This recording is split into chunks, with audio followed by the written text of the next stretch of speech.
I thought I knew what betrayal looked like. I thought it came with warning signs, with obvious red flags that any reasonable person would catch. But the darkest betrayals, they come wearing the face of your best friend, speaking in the voice you trust most, and they happen so slowly that you never see them coming until it's too late. Her name was Claire, and for 3 years, she was the sister I never had. We met in college during our sophomore year, both of us sitting alone in the campus coffee shop, both of us pretending to study while actually people watching. She had this infectious laugh that made everyone around her smile, and when she asked if she could share my table, I knew we'd be friends. What I didn't know was that I had just invited a predator into my life. But I'm getting ahead of myself. Let me tell you about the good times first, because that's what makes this story so devastating. The good times were real, or at least I thought they were. Claire and I became inseparable almost immediately. We had the same major, the same taste in movies, the same dreams about traveling the world after graduation. We'd spend hours talking about everything and nothing, sharing our deepest fears and biggest hopes. She was the friend who remembered every important date, who showed up with ice cream when I failed a test, who celebrated my victories like they were her own. I trusted her with everything, my insecurities about my family's financial struggles, my fear that I wasn't smart enough for our program, my anxiety about finding in love. She listened to it all with such genuine concern, such perfect understanding. She had this way of making me feel like I was the most important person in her world. And maybe I was, just not in the way I thought. We were both hopeless romantics, always talking about finding the one. Claire had this theory that soulmates weren't just about romantic love, they existed in friendships too. She'd look at me with those sincere brown eyes and say, "We're friendship soulmates. You know that, right?" And I believed her completely. We made pacts about our future. We'd be each other's maid of honor, godmothers to each other's children, the kind of friends who'd still be taking girls' trips when we were 80. We even joked about buying houses on the same street someday, raising our kids together like one big extended family. How many of you have had a friendship like that, one that felt so solid, so permanent, that you couldn't imagine your life without that person? Drop a comment if you know what I'm talking about, because I need you to understand how deep this bond felt before I tell you how it all fell apart. Claire was the kind of friend who knew exactly what to say when I was struggling.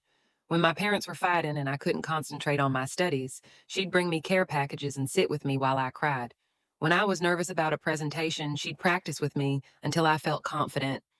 When I got my heart broken by my high school boyfriend who went to a different college, she held me while I sobbed and promised that someone better was coming. She was always so positive about my romantic life, always encouraging me to put myself out there. "You deserve someone amazing," she'd tell me. "Don't settle for less than extraordinary." She'd help me pick out outfits for dates, give me pep talks when I was too nervous to text someone back, analyze every conversation for hidden meanings. Looking back now, I realize she was studying me, learning exactly how I thought, how I felt, what made me tick. She was mapping out my vulnerabilities like a general planning a siege. But at the time, it just felt like the most supportive friendship I'd ever had. Junior year, I started dating someone new. His name was David, and he was everything I'd been looking for. Kind, funny, ambitious, but not arrogant. He was studying pre med while I was in psychology, and we'd have these amazing conversations about life and the future. He made me feel beautiful and smart and worthy of love. Claire was so excited for me. She'd want to hear every detail about our dates, every sweet thing he said, every milestone in our relationship. She'd squeal with delight when I showed her his texts, analyze them with me for hours, celebrate every "I love you" and anniversary like they were her own victories. "I'm so happy you found him," she'd say, squeezing my hand. "You two are perfect together. He's exactly what you deserve." She and David got along great, too. The three of us would hang out regularly, movie nights, study groups, dinner at that little Italian place near campus. Claire would joke that she was our third wheel, but she never seemed to mind. She'd laugh at David's jokes, remember details about his classes and his family, ask thoughtful questions about his goals. I thought it was sweet how much effort she put in liking the guy I was dating. I thought it showed how much she cared about my happiness. David seemed to enjoy her company, too. He'd tell me how lucky I was to have such a great friend, how rare it was to find someone so genuinely supportive. "She really loves you," he'd say. "You can tell she just wants the best for you." And I believe that. God, how I believe that. The four of us, Claire, me, David, and Claire's boyfriend, Jake, became a tight-knit group. We'd plan weekend trips together, study for exams in the library, celebrate birthdays and holidays like we were family. Claire and Jake had been together for about a year, and they seemed solid. He was quieter than David, more serious, but he clearly adored Claire. I remember thinking we were living the perfect college experience. Great friends, loving relationships, bright futures ahead of us. I felt so grateful for the life I was building, so secure in all my relationships. I should have known it was too good to be true. The first sign that something was wrong came during spring break of junior year. We planned a group trip to Claire's family's beach house, but at the last minute, Jake had to cancel because of a family emergency. Claire was disappointed, but said she still wanted to go, that the three of us could still have fun. That week at the beach should have been perfect. Beautiful weather, no responsibilities, just three friends enjoying each other's company. But something felt off. Claire seemed distracted, almost restless. She'd disappear for long walks on the beach by herself, claim she was tired, and go to bed early, spend hours on her phone texting people she wouldn't identify. When I asked if everything was okay, she'd flash that bright smile and insist she was fine, just stressed about upcoming exams. But I knew Claire, and this wasn't exam stress. This was something else. David noticed it too. He'd catch my eye when Clara was being particularly distant, raise his eyebrows in that questioning way. But we both chalked it up to her missing Jake, maybe some relationship trouble she wasn't ready to talk about yet. We thought we were being good friends by giving her space, if only we'd known what she was really planning. Looking back, I can pinpoint the exact moment when everything started to change, though I didn't recognize it at the time. It was 3 weeks after we got back from that beach trip, and Claire and I were having our usual coffee date at our favorite spot near campus. I was telling her about this amazing conversation David and I had the night before about our future together, how he'd mentioned wanting to travel to Europe after graduation, maybe even live there for a year. Claire's smile faltered for just a split second, just a tiny flicker of something dark across her face before that bright expression returned. But I caught it, and for the first time in our friendship, I felt a chill of uncertainty. Why would talking about my happiness with David make her look angry? Europe sounds amazing, she said, but her voice sounded forced, though long distance relationships are so hard. I mean, what if you grow apart while you're there? I laughed it off, told her we'd figure it out together. But that seed of doubt had been planted, and I couldn't shake the feeling that Claire wasn't as happy for me as she used to be. The changes started small. Phone calls that went straight to voicemail, text messages that took hours to get responses to when Claire used to text back within minutes, plans that got canceled at the last minute with vague excuses about being busy or not feeling well. How many of you have experienced this, that slow fade from someone you trusted completely? It's like watching someone you love disappear right in front of you, one canceled plan at a time. Drop a comment if you've been there. I know I'm not alone in this. At first, I made excuses for her. Claire was taking extra classes that semester, working on her thesis, dealing with stress from her family. We all go through difficult periods, right? Good friends are supposed to be understanding, to give each other space when needed. But the space kept growing wider. David started noticing Claire's absence from our group hangouts. "Where's Claire been lately, then?" he'd ask. "I haven't seen her in weeks." When I'd explain that she was going through a rough patch, he'd nod sympathetically, but I could see the confusion in his eyes. He'd known Claire to be social, outgoing, always up for spending time with friends. The first real red flag came during what should have been a routine study session. Claire had finally agreed to meet me at the library after weeks of canceled plans, and I was so relieved to see her that I practically bounced over to our usual table. But something was different. She seemed nervous, jumpy, constantly checking her phone and looking around like she was expecting someone. "Is everything okay?" I asked for what felt like the 100th time that month. "Of course," she said, but she wouldn't meet my eyes. "Just tired, you know how it is." But I didn't know how it was. In 3 years of friendship, I'd never seen Claire like this. She'd always been so open with me, so willing to share what was going on in her life. This secretive, distant version of my best friend felt like a stranger. That's when I noticed her phone buzzing constantly, text after text after text. And every time she looked at the screen, she'd get this little smile, not the bright, open smile I knew, but something smaller, more secretive. "Popular today," I joked, nodding at her phone. She clutched it to her chest like I'd tried to grab it. "Just Jake," she said quickly. Too quickly, but Jake was in chemistry lab at that exact time. I knew because David was there too, and he'd texted me a photo of their experiment just 20 minutes earlier. Jake was clearly visible in the background. That night, I lay in bed staring at the ceiling, trying to make sense of what was happening. My best friend was lying to me, not just avoiding me or being distant, actively lying. But why? What could she possibly need to hide from me? The answer came in the most unexpected way. I was walking across campus the next afternoon when I saw them. At first, I thought my eyes were playing tricks on me, but no. There was Claire sitting on a bench near the student center, and she wasn't alone. She was with David, just the two of them. They were sitting close together, closer than friends sit. Claire was laughing at something he'd said, her hand resting on his arm in a way that made my stomach drop. And David was looking at her with an expression I'd never seen before, intent, focused, like she was the only person in the world. I stood frozen behind a tree, watching them like some kind of stalker. But I couldn't move, couldn't process what I was seeing. My boyfriend and my best friend having what looked like an intimate conversation, and neither of them had mentioned it to me. They talked for about 20 minutes before Claire stood up. David caught her hand as she was leaving, held it for just a moment too long, said something that made her smile. Then she walked away in one direction, and he headed off in another. My hands were shaking as I pulled out my phone to text David. Hey, how's your day going? Good, sis, he replied almost immediately. Just finished studying. Heading back to my dorm now. No mention of Claire, no mention of their conversation, nothing. That night at dinner, I tested Claire too. How was your day? I asked casually. Boring, she said with a shrug. Just classes and homework. You know how it is. Two people I trusted more than anyone else in the world, and they were both lying to me about something. But what? The paranoia started creeping in then. I found myself analyzing every interaction, every conversation, looking for clues I might have missed. When had David and Claire started spending time together without me?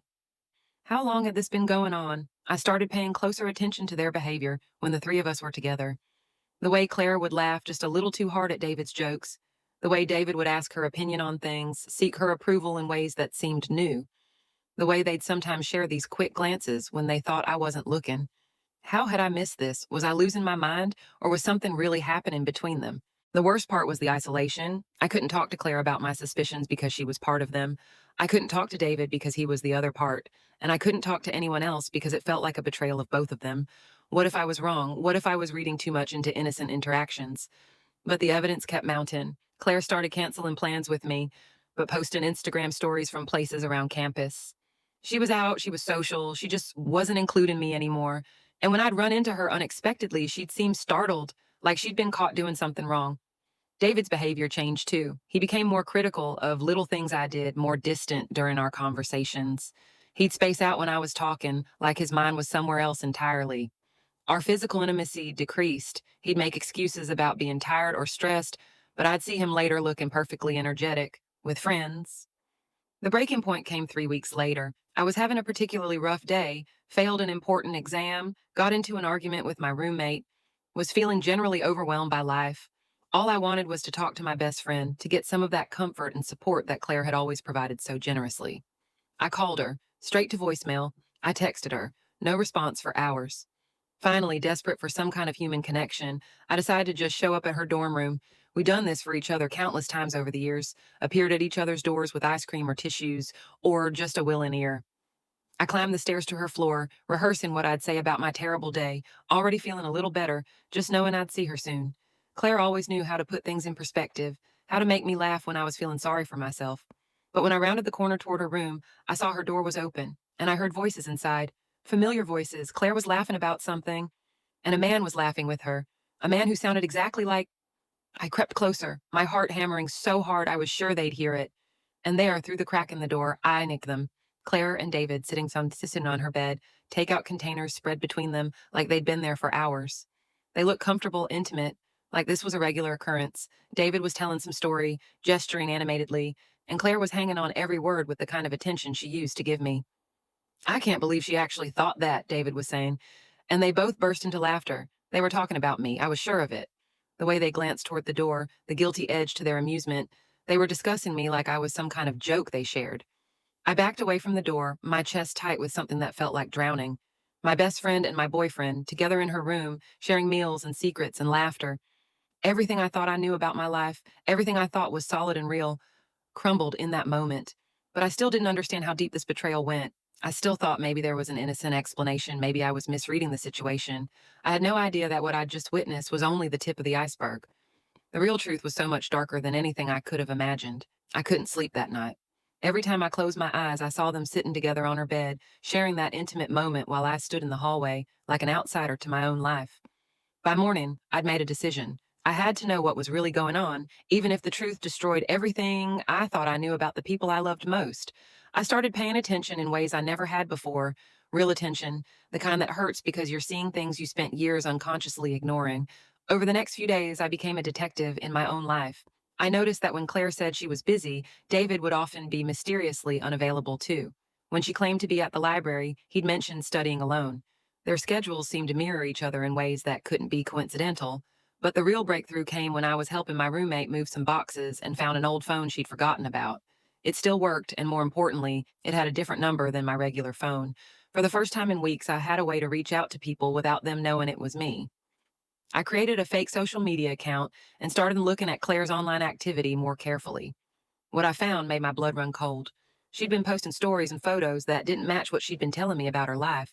Pictures from restaurants and events, tagged with locations and times that directly contradicted her excuses for canceling our plans. But worse than that were the comments, David's comments. On photos going back months, sometimes weeks before I'd even noticed them acting strange, little inside jokes, heart emojis, comments that seemed innocent enough individually, but painted a clear picture when you saw them all together. They'd been building something behind my back for months, maybe longer. How could I have been so blind? How many of you have discovered that your reality was completely different from what you thought it was? That feeling of looking back and realizing that every conversation, every interaction, every moment of trust was built on lies. But I still wasn't prepared for what came next. I decided to follow Claire one evening when she said she was going to visit her sick aunt. I felt horrible about it, like I was betraying our friendship, but I had to know. I borrowed my roommate's car and stayed far enough behind that she wouldn't notice me. She didn't go to any aunt's house. She went to David's apartment. I parked across the street and watched her walk up to his door like she belonged there. She didn't knock, she had a key. She let herself in like she'd done it 100 times before. I sat in that car for 3 hours watching the windows, seeing their shadows move around inside. At one point, they appeared at the window together, and I watched David wrap his arms around her from behind, rest his chin on her shoulder, in a gesture so intimate, so comfortable, that it was clear this wasn't new. This was a relationship, a real, established relationship. When she finally left around midnight, I saw David kiss her goodbye, said, not a friendly peck on the cheek, but a real kiss, a kiss that spoke of love and familiarity and promises made in private. I drove home in a daze, my hand shaking so badly I could barely steer. My boyfriend was cheating on me with my best friend. The two people I trusted most in the world had been building a life together behind my back, using my trust to hide their deception. But even then, I thought I understood the scope of the betrayal. I thought it was about a relationship that had developed naturally, maybe something they'd both tried to resist but couldn't help. I thought maybe they'd tell me soon, that they were just trying to find the right way to break the news. I was still so naive. The next morning, I decided to confront them, not with anger, but with understanding. I'd give them a chance to explain, to tell me their side of the story. Maybe we could work through this as adults, as people who cared about each other despite this horrible situation. I went to David's apartment first. I knocked, and when he opened the door, his face went white. We need to talk, I said simply. He let me in, and I could see him trying to figure out how much I knew, how much I'd discovered, but I didn't want to play games anymore. I know about you and Claire, I said. I saw her here last night. I saw you kiss her goodbye. The relief on his face should have been my first clue that something was very wrong. He looked grateful that I'd found out. I'm sorry, he said, but he didn't sound sorry. He sounded like someone who'd been carrying a burden and was finally free to put it down. I didn't mean for it to happen this way. How long? I asked. A few months, he said. Since spring break, really. We were both feeling like maybe we weren't with the right people since spring break. Since that weird, tense week at the beach house when Claire had been acting so strangely. They'd been together for months, lying to my face every single day. I love her, David continued, and the way he said it, with such certainty, such conviction, made me realize that whatever I'd thought we had together was nothing compared to what he felt for Claire. But here's where the story takes a turn that still makes me sick to think about. She loves you too, I said quietly, more than she's ever loved anyone. She told me that. David looked confused. What do you mean? Claire, she's been in love with you for months. She told me how perfect you two are together, how she's never felt this way about anyone. The confusion on David's face deepened. When did she tell you that? Yesterday, when I confronted her about you two. You confronted Claire yesterday? Yes, she broke down crying, said she'd been in love with you since the beginning, but didn't know how to tell me. She said you two have been talking about a future together, about traveling to Europe, about... Stop, David said, and his voice was sharp. Just stop. What exactly did Claire tell you? Something in his tone made my stomach drop. She said you'd been planning to leave me for her, that you'd been unhappy with me for months, but didn't know how to end things. She said you told her you'd never felt this connected to anyone before. David was staring at me like I'd lost my mind. I never said any of that. We've barely talked about our relationship at all. And Europe, the only person I've ever talked about traveling to Europe with is you. The room seemed to tilt around me. But she said, what exactly has Claire been telling you? And that's when the real truth started to come out. The truth that was so much worse than a simple affair, so much more calculated and cruel than anything I could have imagined. I hadn't confronted Claire the day before. I'd been planning to, but I'd chickened out. Everything I'd just told David about our conversation was a test, a way to see how much they'd been planning together, but David's reaction told me something was very wrong. We sat down, and David started telling me his side of the story. Yes, he and Claire had been spending time together, but not the way I thought. Claire had been coming to him with concerns about me, about our relationship. She'd been telling him that I was unhappy, that I'd been talking about breaking up with him, but didn't know how. She said you were too nice to hurt me directly, David explained. She said you'd been crying to her about feeling trapped in our relationship, about wanting to experience other people before settling down. I felt like I was going to be sick. I never said any of that. I've never felt trapped. I love you. She said you were embarrassed to admit it, that you'd asked her to help you figure out how to end things gently. She said you'd even mentioned being interested in someone else. The manipulation was breathtaking. Claire had been playing both sides, feeding us both lies about each other, making each of us think the other wanted out of the relationship. So when she started spending more time with me, David continued, I thought she was trying to help. I thought she was being a good friend to both of us by helping us realize we weren't right for each other. And the kissing, the key to your apartment? David looked genuinely confused. What key? What kissing? I've never kissed Claire. The only time she's been here was when she was helping me plan what I thought was going to be a breakup conversation with you. My head was spinning. But I saw you last night. I saw her let herself in, saw you kiss her goodbye. That's impossible. I was at the library until 10, then came straight home and went to bed. I have my study group log if you want to see it. Either David was the most convincing liar in the world, or I'd been seeing things that weren't there. But I knew what I'd seen. I was sure of it. That's when David suggested something that changed everything. Let's call Claire, he said. Right now, let's get her over here and figure out what's really going on. I agreed, and David called Claire while I listened. He put the phone on speaker. Hey, Claire answered, sounding perfectly normal. What's up? Claire, I need you to come over. Now, it's important. Is everything okay? Just come over, please. 20 minutes later, Claire arrived, and the moment she saw both of us sitting there, her face changed. The mask slipped, and for just a second, I saw something cold and calculating in her eyes. What's going on? She asked, but she already knew. We need to talk about what you've been telling each of us, David said. And that's when Claire did something that still haunts me. She smiled, not the bright, innocent smile I'd known for years, but something small and satisfied, like she'd been caught in a game she'd been playing for her own amusement. I was wondering when you two would figure it out, she said calmly. Took you long enough? The casual cruelty of that statement hit me like a physical blow. This wasn't an affair gone wrong. This wasn't a love triangle or a complicated situation between friends. This was deliberate, calculated destruction. Why, I whispered. Claire looked at me with something that might have been pity. Because I could, she said simply. Because it was fun.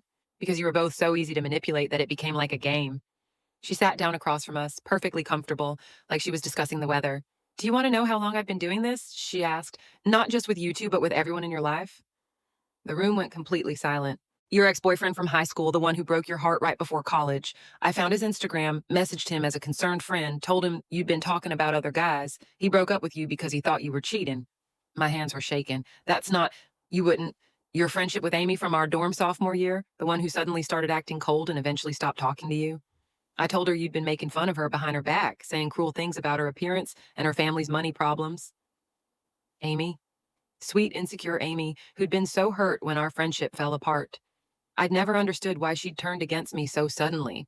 The internship you applied for last summer, the one you were perfect for but somehow didn't get, I wrote a fake email to the coordinator pretending to be a professor, raising concerns about your reliability and work ethic. Each revelation was like a knife to the chest. Years of relationships, opportunities, moments of happiness that had been stolen from me by the person I trusted most. Why? David asked, and I could hear the horror in his voice.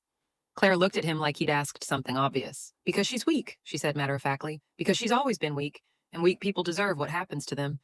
Because I liked being the only person she could depend on. I liked being necessary. The psychological manipulation was staggering. Claire had been systematically destroying my relationships and opportunities, then positioning herself as my comfort and support when things went wrong. She'd created the problems and then presented herself as the solution. Every time you came crying to me about Amy, she continued, every time you were confused about why things went wrong with other people, every time you felt like maybe you weren't worthy of good things, that was me. I created all of that, and you thanked me for being such a good friend while I did it. I thought about all the times I'd questioned myself, wondered if there was something wrong with me that made relationships difficult. All the times I'd felt grateful to have Claire, be my one constant, reliable friendship. She'd been the cancer and the cure, the poison and the antidote, but there was still more. The best part, Claire said, her voice taking on an almost dreamy quality, was watching you two fall apart over the last few months. It was so easy. A few lies here, a few doubts there, and suddenly you're both questioning everything about your relationship. She looked at David. Did you really think she was crying about wanting to break up with you? She talks about you constantly. She's completely obsessed with you. It's actually kind of pathetic. Then she turned to me. And did you really think he was cheating? He's been stressed about your relationship because he thought you wanted out. He's been planning to propose to you next month. He's been carrying around the ring for weeks. The cruelty was breathtaking. Even in her confession, she was finding ways to twist the knife deeper. David was staring at her in horror. "You're sick, Winnie," he said quietly. "I'm effective," Claire corrected, "and I'm done now. This was getting boring anyway." She stood up, smoothed down her dress, and headed for the door. "Claire," I called after her, my voice barely a whisper. "We were friends. I loved you." She turned back, and for just a moment I thought I saw something human in her expression. "I know," she said. "That's what made it so easy." And then she left, walking out of our lives as casually as she'd entered them 3 years earlier. I sat there in David's apartment, surrounded by the wreckage of everything I'd believed about my life, and tried to understand how someone could do this. How someone could spend years systematically destroying another person's happiness, not for love or money or revenge, but simply because they could. The worst part wasn't even the betrayal itself. It was realizing that every moment of comfort Claire had given me, every piece of advice, every shoulder to cry on, had been contaminated by the knowledge that she was the cause of my pain. She'd made me dependent on her by creating the problems I needed her to solve. But even then, even after everything she'd confessed, I still didn't know the full extent of what she'd done. The real devastation was still to come.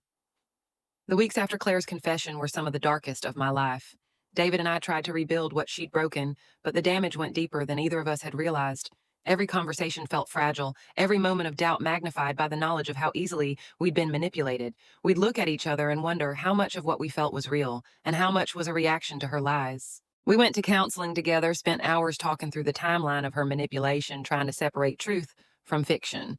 The therapist helped us understand that what Claire had done wasn't just betrayal, it was psychological abuse. She'd gaslighted us both, made us question our own perceptions and feelings, isolated us from other relationships to make herself indispensable. But the hardest part was facing how much of my life had been shaped by her interference. I started reaching out to people I'd lost touch with over the years, apologizing for misunderstandings I'd never actually caused. Some of those relationships were beyond repair, but others welcomed me back with open arms once they learned the truth. Amy, my former friend from sophomore year, cried when I called her. "I never believed you'd said those things about me," she told me. But Claire was so convincing and she had such specific details. I thought maybe I'd just misread our friendship entirely. My high school boyfriend was married now, but he still remembered the confusion of that sudden breakup. "You seem so different in those last few conversations," he said, "like you were pushing me away for reasons I couldn't understand." The internship coordinator was horrified when I explained what had happened. "We almost offered you the position," she said, "but that professor's email raised such serious concerns, we had no reason to doubt its authenticity." Each conversation was a piece of my life being returned to me, but also a reminder of how thoroughly Claire had infiltrated every aspect of my existence. How do you rebuild trust in your own judgment when you've been so completely deceived? The answer, I learned, was slowly and with help. David and I made it work, but it took time. We had to learn to communicate without the filter of Claire's lies, had to rebuild intimacy without the shadow of her manipulation. There were moments when we'd catch ourselves second-guessing each other, wondering if what we were feeling was authentic or just another echo of her games. But there were also moments of unexpected lightness, like the night we decided to have a Claire cleanse party, where we went through my apartment removing every gift she'd given me, every photo we'd taken together, every reminder of her presence in my life. David brought wine and terrible jokes, and we ended up laughing until we cried at the absurdity of it all. "I can't believe she convinced me you wanted to break up," he said, holding up a selfie of the three of us from last Christmas. "Look at how you're looking at me in this picture. You're practically glowing." "I can't believe she convinced me you were bored with me," I replied. "You brought me soup when I was sick last month and stayed up all night watching terrible movies with me." Those moments of recognition and seeing our real relationship underneath the layers of her manipulation were like finding treasure in wreckage. The hardest part was learning to trust new friendships. Every time someone was kind to me, I'd wonder about their motives. Every time a plan got canceled or a text went unanswered, I'd feel that familiar spike of anxiety. Was this person genuine or was I being played again? But slowly, with therapy and David's support and my own determination to not let Claire's cruelty define my future, I started to heal. I learned to recognize the difference between healthy friendship dynamics and manipulative behavior. I learned to set boundaries, to trust my instincts, to value myself enough to walk away from relationships that didn't serve me. And I learned to forgive myself for being vulnerable to someone who'd weaponized my trust. The breakthrough came about 6 months after Claire left. I was having coffee with a new friend from my graduate program, a woman named Helen who'd been nothing but supportive and genuine since we'd met. She was telling me about her own experiences with a toxic friendship, and I found myself sharing my story for the first time with someone who wasn't David or a therapist. "The thing that gets me," I said, "is that I was so stupid. How did I not see what she was doing?" Helen looked at me with such compassion. You weren't stupid, she said firmly. You were loving, you were trusting, you were being the kind of friend you'd want to have. The fact that she took advantage of those qualities says everything about her character and nothing about yours. That simple reframe changed everything for me. I'd been carrying shame about being deceived, but Helen was right. My capacity for trust and love wasn't a weakness to be ashamed of. It was a strength that had been exploited by someone who lacked those qualities entirely. If you're listening to this and you've experienced something similar, I want you to hear this. You are not responsible for other people's cruelty. You're not stupid for trusting someone who presented themselves as trustworthy. You're not weak for being vulnerable with someone who weaponized that vulnerability. But here's where this story takes its final twist, the one that gave me closure I never expected. About a year after everything came out, I got a message from someone I didn't recognize, a woman named Rebecca who said she was a junior at our university. She'd heard my story through mutual friends and wanted to meet for coffee. When we sat down together, she looked nervous, almost scared. I think Claire is doing to me what she did to you, she said quietly. Rebecca told me about her perfect friendship with Claire, about how supportive and understanding Claire had been during Rebecca's difficult freshman year. But recently, things had started going wrong in Rebecca's life. Relationships failing, opportunities disappearing, misunderstandings with family members that seemed to come out of nowhere. She's always there to comfort me when things go wrong, Bette. Come, Rebecca said, but I'm starting to realize that things only go wrong when Claire's around to witness them. I helped Rebecca document the patterns, connect the dots between Claire's presence and the problems in her life. We gathered evidence, or reached out to other people Claire had hurt, and built a case that we presented to the University Council and Center. Claire was quietly asked to leave the school. Helping Rebecca gave me something I'd never expected, the chance to turn my pain into purpose. I couldn't undo what had happened to me, but I could prevent it from happening to someone else. Today, David and I are married. We kept the ring he'd been carrying around for those terrible months, and he proposed exactly 1 year after Claire's confession. Our relationship is stronger because we've learned to communicate without filters, to trust but verify, to build something real on the foundation of shared truth. I still have moments of doubt, still catch myself overanalyzing friendships or questioning motives, but I also have something Claire never gave me: genuine connections with people who love me for who I am, not for how I can serve their needs. And I've learned to recognize the red flags I missed before.